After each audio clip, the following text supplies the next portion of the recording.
Welcome, friends. Take a seat by the fire, and let me tell you all a tale long forgotten by the people of the wetlands.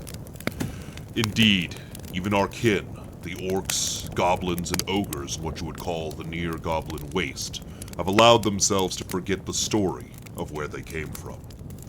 But up north, far into what you call the wastes, is what we call Aragoa, the Crucible. It is here that all is burned away and reduced to only the strongest of its pieces.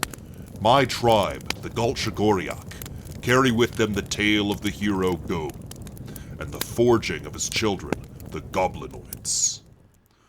Long ago, deep in the mythic past, the gods created the mortal races that inhabit Gaia. The Dverg, who remain much the same now as they were then. The Sidhe, back then united into one people that are called today the people of Beltraven. The race of mankind, then called the painted people of Manwaz, and some whose names only exist in song.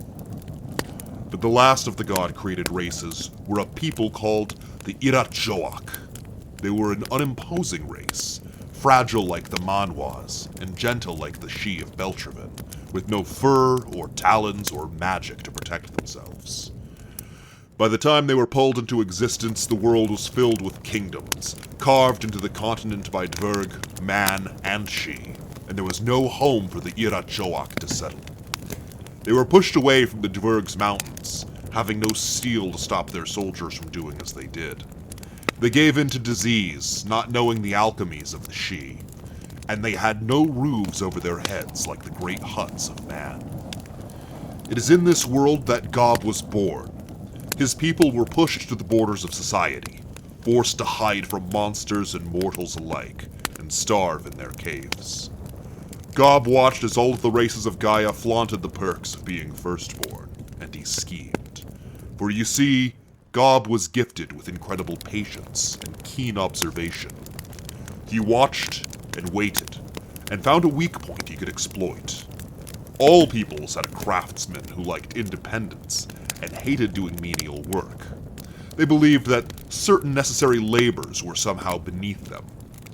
Gob watched as they employed younger people to slave away at tasks deemed demeaning, and he began to brew a plan.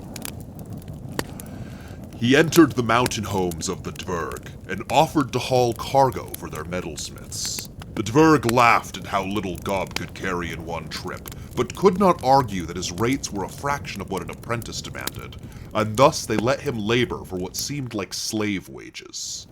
All the while, Gob made note of what the craftsmen called each of the ores they wanted, how much of it they wanted, where they wanted everything stacked, and when they got used to seeing him, he lingered, watching what they did with the ore, what tools they used. And one day he did not haul the ore to the mountain home. He brought it to the edges of society, where the Iratxoak huddled for safety, and he showed them the riddle of steel. The people of Beltraven, the Sidhe, were not much different. They possessed a great knowledge and craft skill, but even greater pride. Gob found easy employment crawling around the forests looking for mushrooms and flowers and herbs. His small size and lack of pride letting him crawl around on the ground like a dog, and he found himself picking up what the other herbalists passed over. Little did they know, he was sending small samples back home, and having the Iratxoak know each plant and its looks and size and appearance in the makeshift Dverg script he taught them. And the Manwaz, with their painted skin and mighty animal pelts, needed unskilled labor to bake mud into bricks, to crush shells, to fortify the bricks, and to coat their huts with the things that would keep in the heat and keep out the monsters.